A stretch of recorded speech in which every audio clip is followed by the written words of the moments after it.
Saya kongsi sedikitlah berkenaan dengan masalah yang berkaitan dengan perkiraan bila berlakunya cerai. Ya, sedikitlah saya sentuh. Bila berlaku perceraian, kita tahu bagi seorang isteri ada tempoh iddahnya. Dan iddah itu ada kalanya dikira menurut pusingan haid seorang isteri dan ada kalanya dikira menurut bulan, hari. Isteri-isteri yang masih dalam haidnya, maka iddahnya tidak kira 3 bulan. Dikira hitungan haidnya. Kalaulah ketika lafaz cerai oleh suami, isteri dalam keadaan bersih, maka iddahnya habis apabila isterinya masuk haid yang ketiga. Kalau ketika lafaz cerai isteri dalam keadaan uzur, maka iddahnya berakhir dengan lafaz apabila isteri masuk haidnya yang keempat. Tapi kalau isteri itu dah putus haid, maka iddahnya dikira dengan bulan, 3 bulan.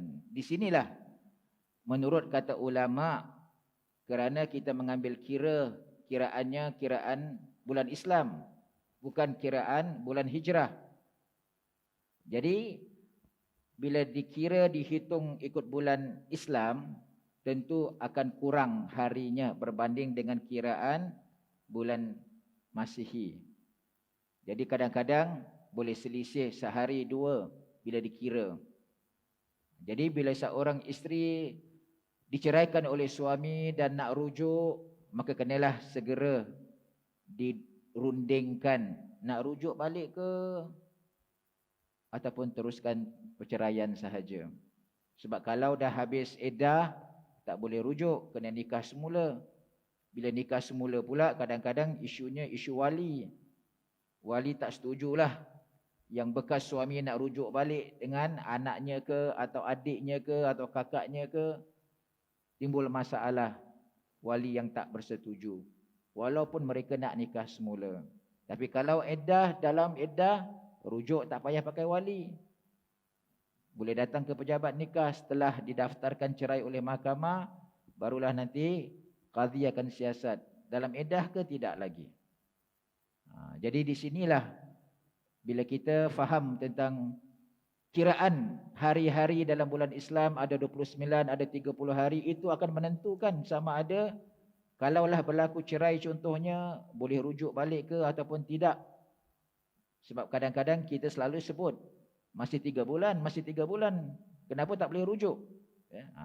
Kena fahamlah. Sebab kalau dia masih dalam uzurnya, masih datang haidnya tadi, maka tak lagi kita anggap kiraannya kiraan bulan, tetapi pusingan haid tersebut. Jadi ini kita kata sesuai dengan hukum yang ada. Penting. Balik kepada masalah hukum, inilah yang kita sering-sering sebutkan. Dalam apa juga hukum-hukum Allah Subhanahu wa taala, pasti di sana ada peraturan, adab-adab yang mesti, yang perlu kita patuhi untuk kita pertama dapatkan sahnya ibadat yang kita lakukan. Ya, itu yang pertamalah, secara zahir kita telah memenuhi segala yang dituntut daripada ibadah tersebut. Yang kedua yang kita lebih harapkan, bukan hanya sah, tetapi ianya tetap diterima oleh Allah Subhanahu wa taala. Ya, ini yang kita ingin dan harapkan. Sebab itu kalaulah kita balik kepada firman Allah dalam surah Al-Baqarah ayat 182, 83 berkenaan dengan ibadah puasa. Ya, Allah Ta'ala sebutkan, Ya ayyuhallazina amanu kutiba alaikumusiyam kama kutiba alal ladzina min qablikum la'allakum tattaqun. Wahai orang-orang yang beriman, telah diwajibkan ke atas kamu berpuasa Seperti mana puasa itu telah diwajibkan juga ke atas umat-umat sebelum kamu. La'allakum tattaqun. Supaya kamu bertakwa kepada Allah Subhanahu wa ta'ala. Itu hasil, natijah, faedah daripada ibadah puasa, iaitu supaya kamu memperolehi derajat takwa di sisi Allah Subhanahu wa ta'ala. Jadi untuk nak mencapai tentang derajat takwa, seorang yang namanya muttaqin dalam ibadah itu perlulah pertama ianya sah, dan keduanya tadi diterima di sisi Allah Subhanahu wa ta'ala.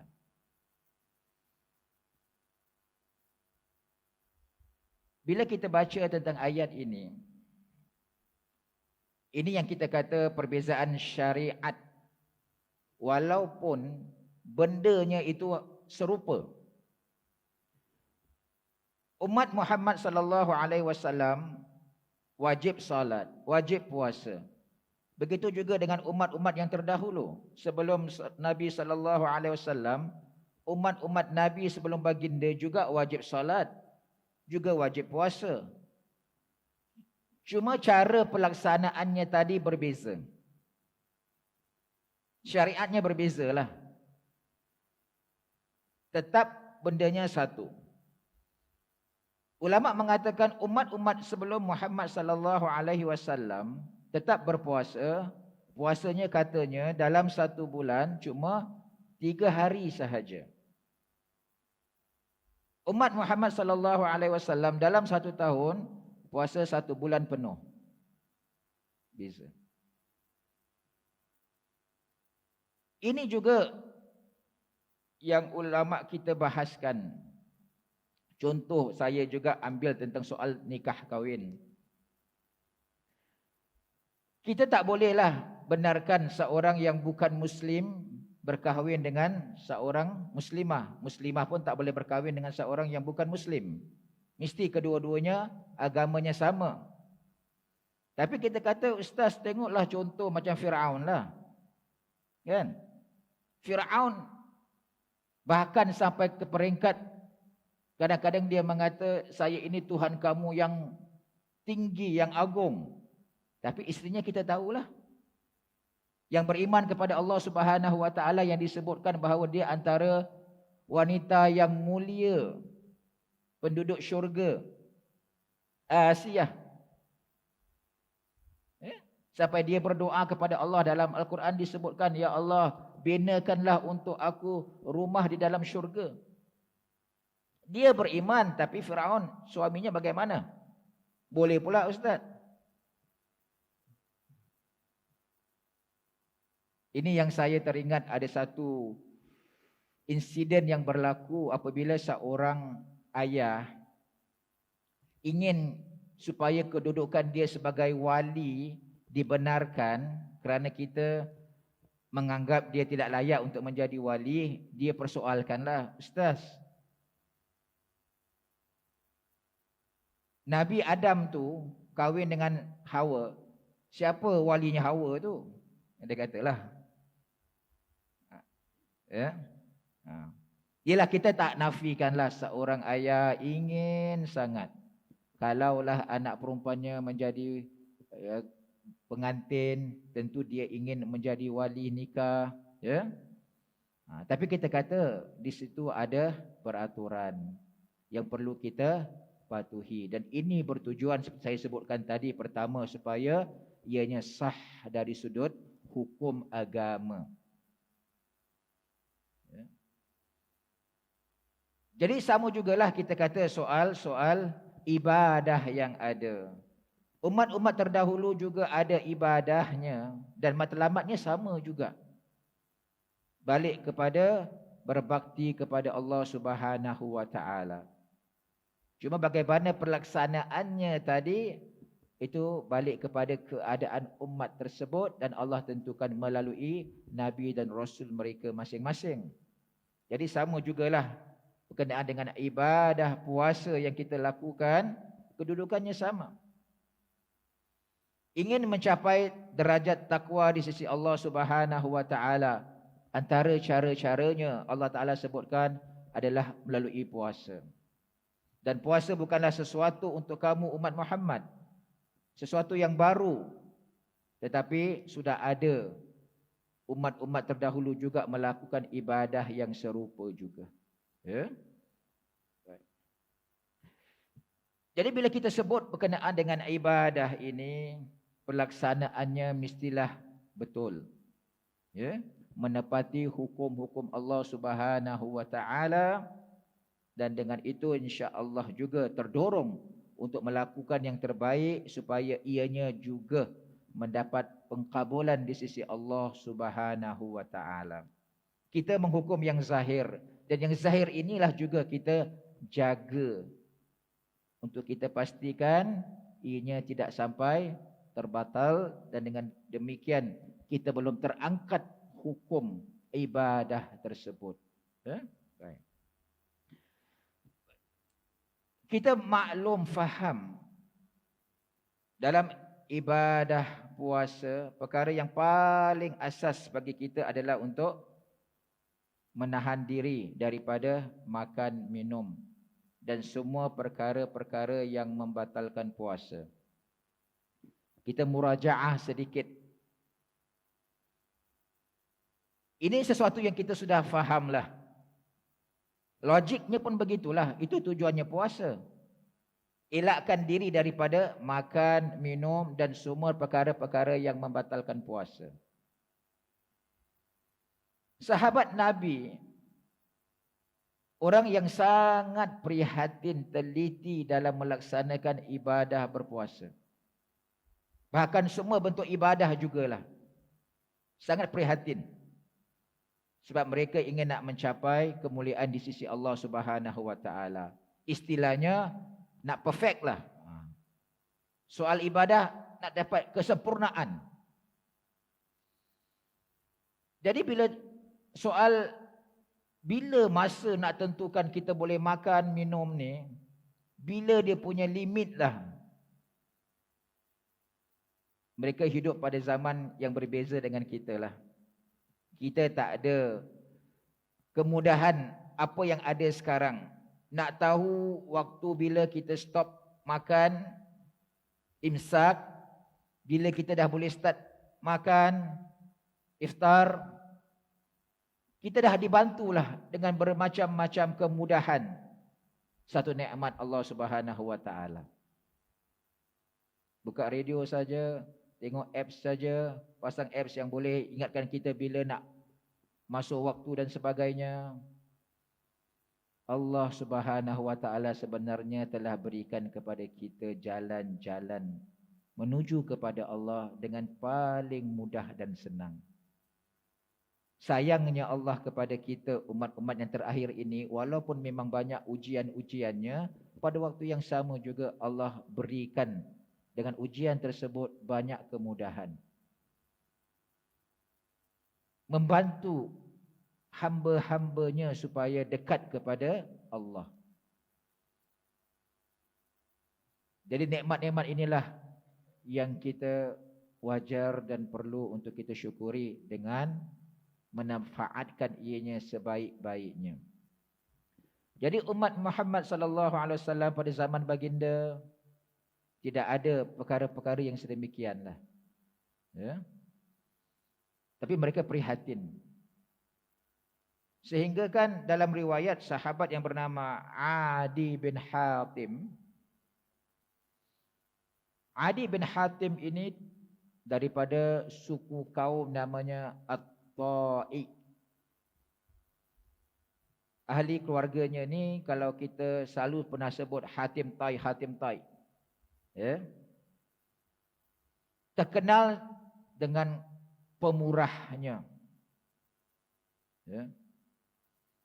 Jadi Adi ini kerana sakingnya nak tahu bila masa waktu yang Allah Ta'ala sebutkan dalam Al-Quran. Ya. Wa kulu washrabu hatta yatabayyana lakumul khaytul abyadu minal khaytil aswadi minal fajr thumma atimmus siyama ilal lail. Ini dalam surah Al-Baqarah ayat 187. Allah Ta'ala berfirman, wa kulu washrabu, makan minumlah, hatta yatabayyana lakumul khaytul abyadu minal khaytil aswadi minal fajr. Kamu makan, kamu minum, sehingga tibalah masanya apabila terang kepada kamu, jelas kamu dapat bezakan antara benang putih daripada benang yang hitam daripada fajar. Kemudian kamu sempurnakanlah puasa kamu itu sampai malam. Kalau kita gunakan kalimat-kalimat yang Allah Ta'ala sebutkan dalam Al-Quran ini, inilah yang para sahabat kerana prihatinnya nak faham Al-Quran, Allah Ta'ala sebutkan makan, minum, sehingga tibalah masanya bila kamu nampak benang yang hitam itu tadi, kamu dah boleh bezakan nampak benang putihnya. Jadi Adi ini kata dalam riwayat, orangnya faham tok begitulah. Maka dia katanya ambil 2 benang. Ya. Maka dia letakkan satu benang yang hitam, satu benang yang putih dekat bawah bantalnya. Jadi tiap-tiap malam ni tadi dia cuba intai, ada tak nampak akan bezanya antara kedua benang ni macam mana? Sebab Allah Ta'ala dah sebutkan, itulah cara kamu nak mengenali bila masa kamu boleh imsak, bila masa kamu boleh iftar. Jadi bila setiap malam dia cuba lihat, cuba tengok, dia tak nampak perbezaan. Yang hitam tetap kekal hitam, yang putih tetap kekal putih. Tak ada yang nak membezakan sehingga dia boleh juga faham bagaimana tentang ibadah puasa dia tadi. Kadang-kadang kita menganggaplah, kenapalah terlalu jahil sangat ni, kan? Tapi kita ambil sikap prihatinnya sahabat soal nak menjaga ibadah kepada Allah Subhanahu Wa Taala. Takut dia. Kalaulah dia terlebih sedikit, mungkin ibadahnya tadi terbatal, tak diterima Allah Subhanahu Wa Taala. Gitulah sikap yang perlu kita ada. Prihatin, jaga. Bukan istilahnya lebih kuranglah. InsyaAllah Allah tahu. Allah itu Rahman, Rahim, pengasih, penyayang. Memang betul. Tapi Allah juga letakkan tentang beberapa rukun, syarat dan juga adab-adab. Demi untuk menjaga ibadah itu menepati yang Allah Ta'ala tetapkan. Dan juga dengan demikian Allah akan terima apa yang ibadah hamba-hambanya itu lakukan dan persembahkan. Jadi bila Adi ini tadi cuba nak lihat, tak ada beza. Akhirnya terpaksa dia jumpa Rasulullah sallallahu alaihi wasallam, dia ceritakan kepada baginda apa yang dia buat setiap malam daripada 2 benang yang dia letakkan tadi. Maka dalam satu riwayat Rasulullah sallallahu alaihi wasallam pun berkata kepada Adi, engkau ni istilahnya macam kita katalah, engkau ni memang lurus bendul betul lah. Ambil betul-betul ayat itu macam gitu juga engkau ambil. Bukan macam gitu sebenarnya. Maksudnya tadi, bila dah malam tadi berubah menjadi siang, gelap malam tadi berubah siangnya pagi, hampirnya subuh. Itu maksudnya benang hitam itu ibaratnya malam harinya, gelap malam. Sementara benang putih itu dimasukkan tadi terangnya waktu fajar. Itu yang maksudnya nak membezakan tentang apa yang Allah Ta'ala maksudkan. Jadi apa yang ada dalam Al-Quran inilah sebenarnya tadi perlu juga kepada penafsiran daripada Rasulullah sallallahu alaihi wasallam. Kalaulah ada golongan orang-orang yang mengatakan kami menerima wahyu Allah Subhanahu wa taala, Tidak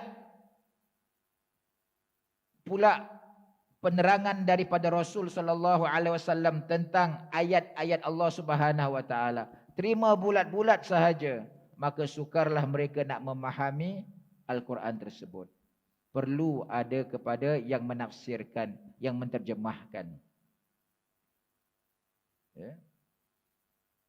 Lebih-lebih lagi kita lah, orang-orang yang bukan mahir faham tentang bahasa Arab tersebut. Perlu kepada penterjemahan tentang apa yang Allah Ta'ala maksudkan. Nabi telah datang untuk menterjemahkan, menerangkan tentang ayat-ayat Allah Subhanahu wa Ta'ala tadi. Kerana Al-Quran itu tadi tujuannya untuk mempermudahkan. Maka untuk mempermudahkan, sallallahu alaihi wasallam hadir untuk menerangkan apa yang Allah Ta'ala turunkan untuk hamba-hambanya tadi. Ya. Jadi ini yang dimaksudkanlah tentang nak menjaga soal bila kita boleh makan, bila kita boleh minum, dan juga melakukan perkara-perkara yang dibenarkan. Yang mana kalau selepas daripada itu, ianya tadi boleh menjejas tentang rukun ibadah yang kita lakukan diterima ataupun tidak. Jadi itu perkara-perkara yang paling zahir.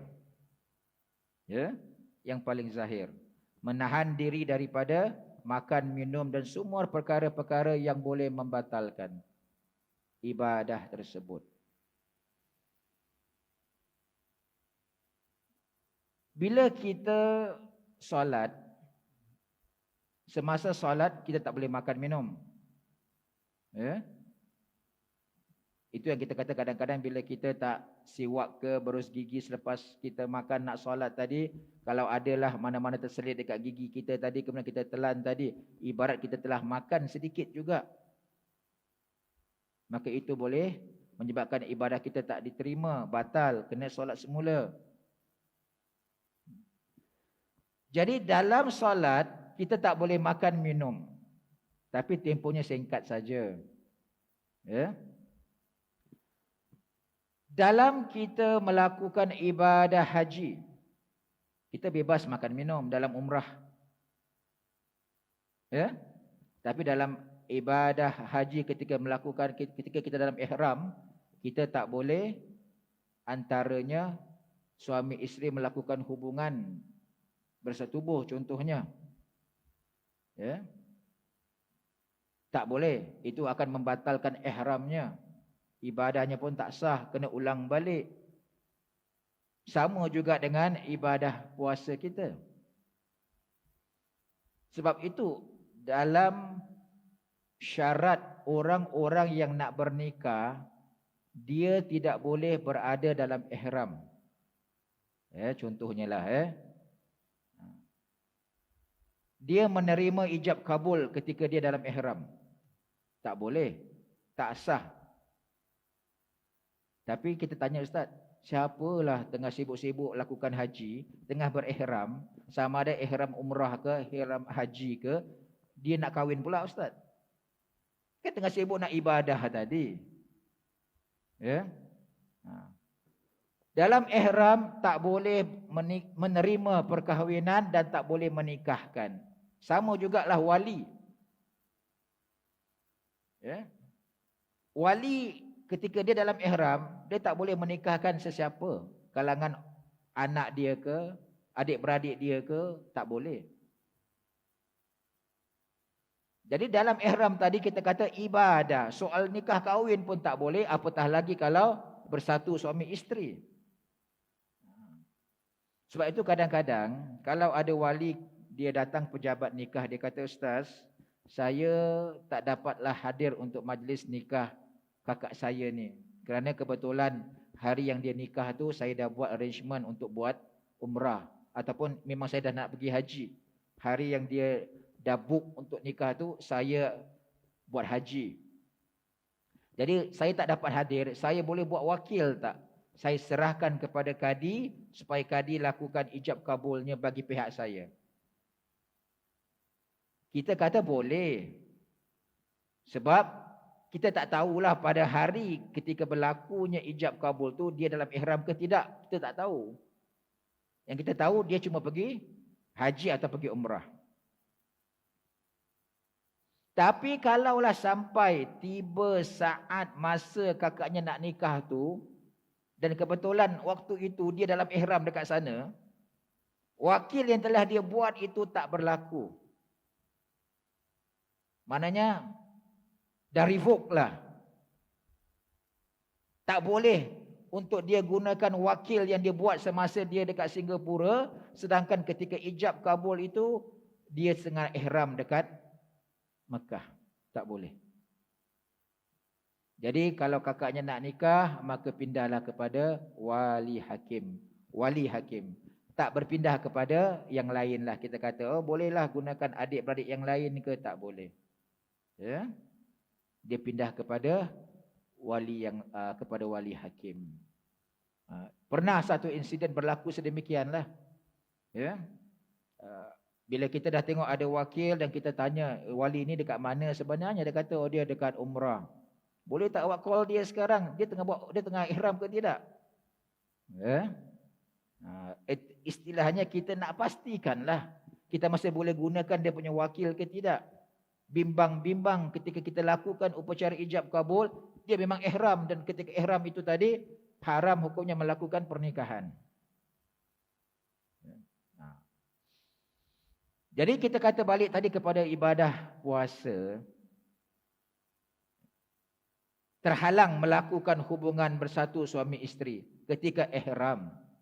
Dalam tempoh tersebutlah kerana tumpuannya ibadah. Sama juga dalam puasa tadi, itu juga antara perkara-perkara yang terhalang suami isteri daripada hubungan bersatu ketika siang hari berpuasa. Jadi kita lihat dalam ibadah-ibadah yang Allah Ta'ala tentukan tadi, adalah perkara-perkara yang memang kita tak boleh lakukan. Mungkin akan timbul persoalan-persoalan lah, banyaknya larangan dan sebagainya. Itu yang kadang-kadang kita harus melihat antara yang positif dengan yang negatif. Tapi ibadah Allah tidak ada yang negatif. Cuma saya nak sebutkan di sini, contohlah contoh.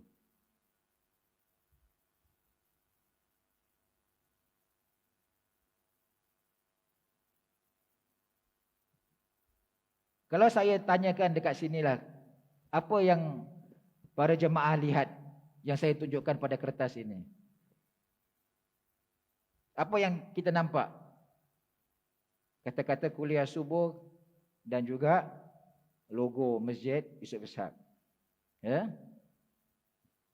Itu yang sering kita sebutkanlah. Tapi kita lihat sebenarnya daripada kertas yang putih ini, yang lebih banyak adalah yang putih yang kosong. Ini cuma sedikit saja kata-kata ataupun logo. Tapi yang menjadi perhatian kita, yang kita lihat, yang kira kita cakap, benda yang sedikit ni je lah. Yang putih ni, yang banyak ni kita kadang-kadang kurang beri perhatian. Begitu contohnya lah ibadah kepada Allah Subhanahu Wa Taala. 12 bulan kita ada dalam satu tahun. 1 bulan sahaja yang Allah Ta'ala minta kita berpuasa. Tapi 11 bulan yang ada tadi, bebaslah. Kan? Kalau kita nak cakap kasar, kita kata lantaklah dalam 11 bulan tu, nak makan minum, buatlah.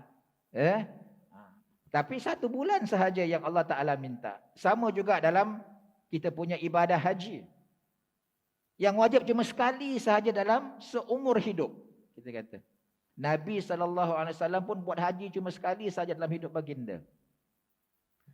Umur kita panjang. Tapi cuma diminta buat haji cuma sekali dalam seumur hidup. Hari-hari yang lain Allah Ta'ala bebaskan awaklah nak buat apa. Tapi bila ibadah tadi berilah fokus. Sama juga macam ibadah solat kita. 24 jam satu hari. Berapa lama kita habiskan masa solat kita? Yang 5 kali dalam sehari tadi. 24 jam kita kata, mungkin kita ada 23 jam, mungkin 22 jam lah. Ya? Tapi bila waktu ibadah tadi berikan tumpuan, berikan perhatian, berikan yang paling terbaiklah. Kerana akhirnya ini akan kembali kepada kita juga. Ya? Bila kita kembali kepada Allah Subhanahu Wa Taala, ini yang kita harapkanlah timbangan amalan kita pada hari Yaumul Mahsyar nanti. Ya? Allah tidak memerlukan segala-galanya ini daripada hamba. Ya? Tapi kerana kasih sayangnya hamba, Allah kepada hambanya, Allah inginkan supaya hamba lakukan, dan demikian Allah akan berikan. Walaupun sebenarnya pemberian Allah itu tidak tertakluk kepada apa yang hamba lakukan. Cuma Allah ingin melihat bagaimana seorang hamba itu tadi benar-benar kembali kepada Allah dalam melakukan ibadahnya tadi. Ya? Baik. Baik. Jadi soal makan, minum, perkara-perkara yang terlarang perlu kita jaga dan kawal. Itu yang kita cuba elakkan daripada istilahnya dari luar masuk ke dalam. Sama juga pula pada waktu yang sama bagi menjaga adab-adab puasa kita, kita puasa daripada perkara-perkara yang boleh keluar daripada mulut dan perbuatan tangan kaki kita. Dua lah kita kata. Tak boleh masuk makan minum dan tak boleh pula keluar kata-kata yang boleh merosakkan ibadah kita. Ya. Istilah berpuasa ini menahan diri. Jadi menahan bukan hanya menahan daripada sesuatu yang masuk daripada luar masuk ke dalam, tapi juga menahan daripada sesuatu yang tidak baik keluar daripada kita. Kalau kita baca tentang kisah Maryam, ibunya Isa,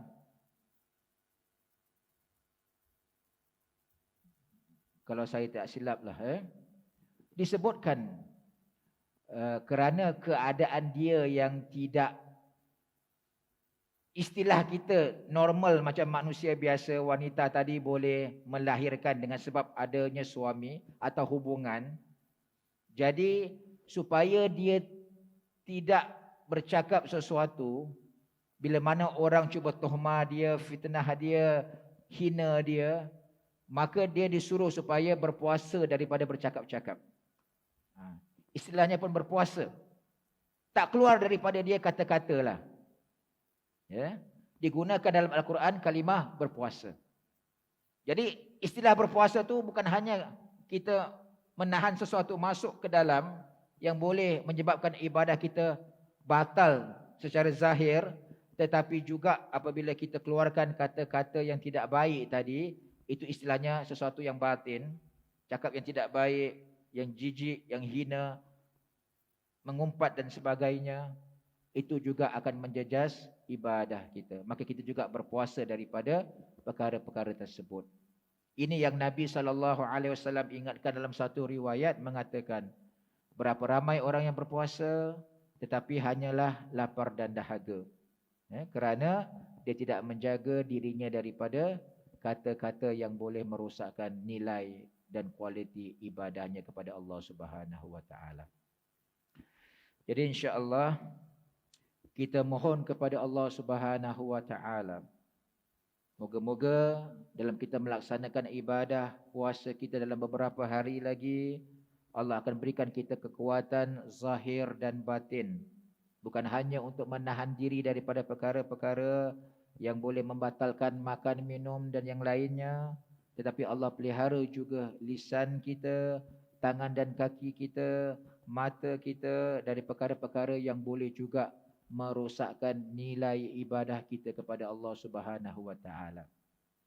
Jadi untuk nak menggantikan perkara-perkara tersebut mesti adalah alternatifnya, ya. Jadi kalau tak nak cakap perkara-perkara yang tidak baik, kalau tak nak lihat perkara-perkara yang tidak baik, mesti buat sesuatulah agar ianya berubah kepada yang baik. Jadi kita bukan hanya diam sahaja, tapi kita cuba usahakan sesuatu. Ini yang kita akan bahaskan. Sama ada kita nak banyak berzikir, banyak berdoa, membaca Al-Quran dan sebagainya.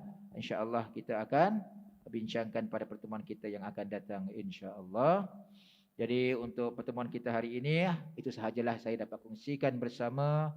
InsyaAllah kita bertemu lagi pada bulan Ramadan yang mulia. Amin. Allahumma amin. Bismillahirrahmanirrahim.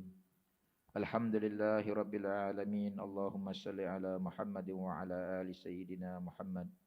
Allahumma ja'alna mimman yastami'una al-qawla fayattabi'una ahsana. Allahumma ja'alna mimman yastami'una al-qawla fayattabi'una ahsana. Allahumma ja'alna mimman yastami'una al-qawla fayattabi'una ahsana. Allahumma hadina as-siratal mustaqim, siratal ladzina an'amta 'alaihim minan nabiyyin was-siddiqin wasyuhada'i was-salihin wa hasuna ulaika rafiqa. Rabbana atina min ladunka rahmatan wa hayyi' lana min amrina rasyada. Rabbana la tu'akhidhna in nasina aw akhtana. Rabbana wa la tahmil 'alaina isran kama hamaltahu 'alal ladzina min qablina. Rabbana wa la tuhammilna ma la taqata lana bih wa'fu 'anna waghfir lana warhamna anta maulana fansurna 'alal qaumil kafirin. Rabbana atina fid dunya hasanah wa fil akhirati hasanah wa qina adzaban nar. Wa sallallahu ala alihi wa sahbihi wa sallam bi fadlik. Subhana rabbika rabbil izzati amma yasifun wa salamun alal mursalin walhamdulillahi rabbil alamin. Subhanakallahumma wa bihamdika asyhadu an la ilaha illa anta astaghfiruka wa atubu ilaik. Aqulu qawli hadza wa astaghfirullahal azim li wa lakum. Wassalamu alaikum warahmatullahi wabarakatuh.